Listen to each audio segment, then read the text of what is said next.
Question aquarelle. Bonjour à toutes et tous et bienvenue sur la chaîne de Comme de Crayon. Avant toute chose, j'espère que vous allez bien. Une question, donc ça va être une vidéo rapide, on va aller à l'essentiel, sans chichi et sans trop de papotage.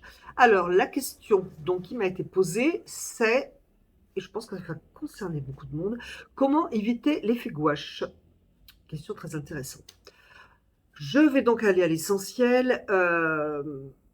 On va partir dans des théories techniques, etc., etc. Donc je dirais, pour faire simple, et même parce que je pense que pas aller chercher trop loin, pas aller chercher midi à 14h, il y a bien entendu tout de même la qualité de l'aquarelle et la marque de ce fait.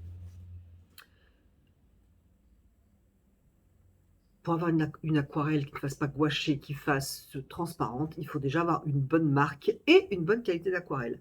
Donc, bonne marque. Moi, je prends Winsor & Newton ou Sennelier. Bon, il y a d'autres bonnes marques, je le sais, je ne les ai pas testées. Alors j'ai Holbein, de temps en temps, vous les voyez passer, mais Holbein, je l'ai choisi justement pour leur opacité, c'est tout à fait une autre histoire. Et c'est pour des petits accents, je ne fais pas de mélange, etc. Bref, donc une bonne marque et une bonne qualité d'aquarelle. C'est-à-dire que vous pouvez prendre une bonne marque, mais si vous ne prenez pas la qualité extra fine, alors parfois ils l'appellent professionnelle, donc extra fine ou professionnelle, vous n'aurez pas forcément une bonne qualité d'aquarelle. Beaucoup moins de pigments. Ce qui fait que si on part de l'idée que vous avez une aquarelle qui n'est pas de bonne qualité, qui est donc peu pigmentée, eh bien vous allez passer, repasser et repasser, ce qui va donner un effet gouaché, parce que déjà tous ces passages vont empêcher la lumière, entre guillemets, la blancheur du papier d'apparaître derrière vos passages d'aquarelle. Donc bonne marque, bonne qualité d'aquarelle. Par exemple, en Winsor & Newton, je cite parce que je connais, je cite pas autre chose parce que je ne connais pas. Donc en Winsor & Newton, vous avez l'extra fine, c'est celle que je prends, je crois qu'il l'appelle professionnelle, je suis pas certaine, enfin extra fine, et vous avez la marque Codman, qui est beaucoup moins cher, enfin qui est beaucoup moins chère, je pense, hein, mais qui est beaucoup moins pigmentée. Du coup, à couleur égale, on n'a pas du tout le même résultat. Après, je comprends, question finance, voilà. Mais si on parle question finance, moi je préférerais avoir trois couleurs primaires que beaucoup de couleurs qui ne sont pas pigmentées. C'est une question de choix, mais enfin je vous oriente donc sur une piste pour garder la transparence. Deuxième point, c'est de choisir des couleurs transparentes. Je précise que peindre avec des couleurs opaques, ça peut être très sympa, on peut jouer avec des effets, etc. Cependant, il faut quand même connaître. À la limite, si on ne connaît pas, au moins se rappeler qu'on ne mélange pas une opaque avec une autre opaque. Vous avez une opaque que vraiment vous aimez beaucoup, vous voulez mélanger, mélangez-la avec une transparente, une couleur transparente, déjà. Mais sinon, si vous débutez, ou même si vous avez une habitude de peinture depuis un certain temps et vous n'êtes pas satisfait ni de vos couleurs, ni de votre fluidité et de la transparence de vos aquarelles, restez dans les couleurs transparentes. Gardez à la limite les opaques pour quelques accents. Accent coloré si cela vous parle. Ensuite, bien entendu, troisième point, c'est la fluidité de votre aquarelle. Si vous commencez avec une matière, je dirais gouachée, une matière assez épaisse, mais je vais vous montrer tout à l'heure en filmant par-dessus ma feuille, automatiquement vous allez gouacher quand même. Alors vous allez gouacher beaucoup plus si vous avez une couleur opaque, moins si vous avez une transparente, mais s'il n'y a pas de fluidité, eh bien automatiquement ça va gouacher, ça va faire quelque chose de trop épais en fait pour notre médium préféré, peut-être pour vous, et aussi l'un de mes médiums préférés pour moi. Donc ça va empêcher encore une fois le papier de transparaître, mais aussi les couleurs que vous avez dessous de transparaître. Alors, en gros, on commence une aquarelle super fluide, et on va un petit peu moins fluide après. Mais il ne faut pas tomber non plus dans l'excès de quelque chose d'hyper gouaché. Voilà, voilà pour les explications. Je vous propose que l'on regarde ensemble, donc aux quelques gestes, ça va être rapide. La qualité de l'aquarelle, la fluidité de l'aquarelle, j'en ai parlé dans beaucoup de vidéos, donc j'espère que je ne vais pas trop redire de choses.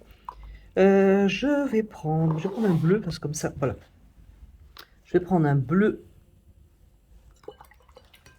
Windsor. Donc, je prends ma couleur,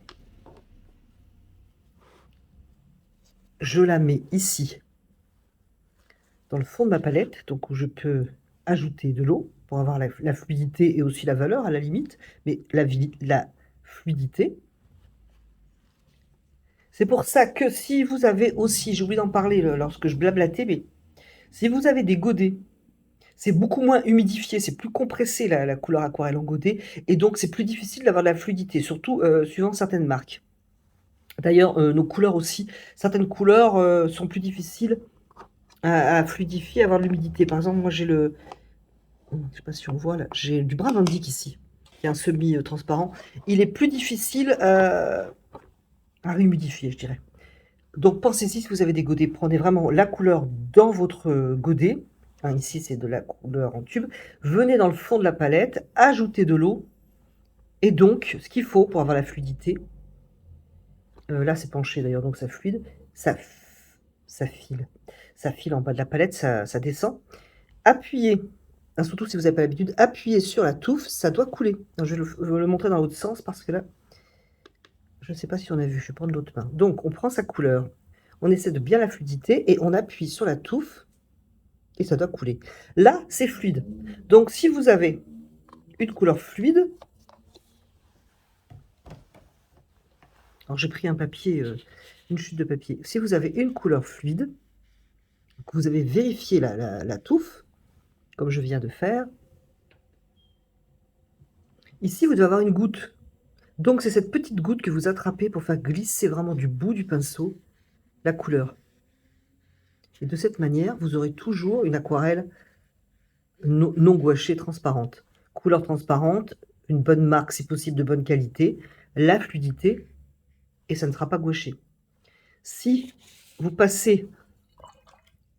Alors je vais essayer de prendre une couleur, je vais prendre de l'ocre, tiens. Je prends de l'ocre. Je vais essayer de la faire pas assez fluide. Que je peins un petit peu comme ça vigoureusement, au lieu de faire courir mon pinceau dans la goutte comme ça. Voilà, je frotte un peu.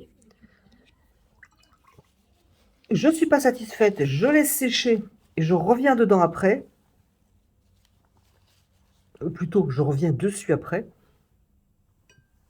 Par exemple, avec une couleur, surtout une couleur qui est opaque. Ici, c'est du rouge clair. Oui, rouge clair. Je m'en sers pour mettre une pointe dans le vert. C'est très...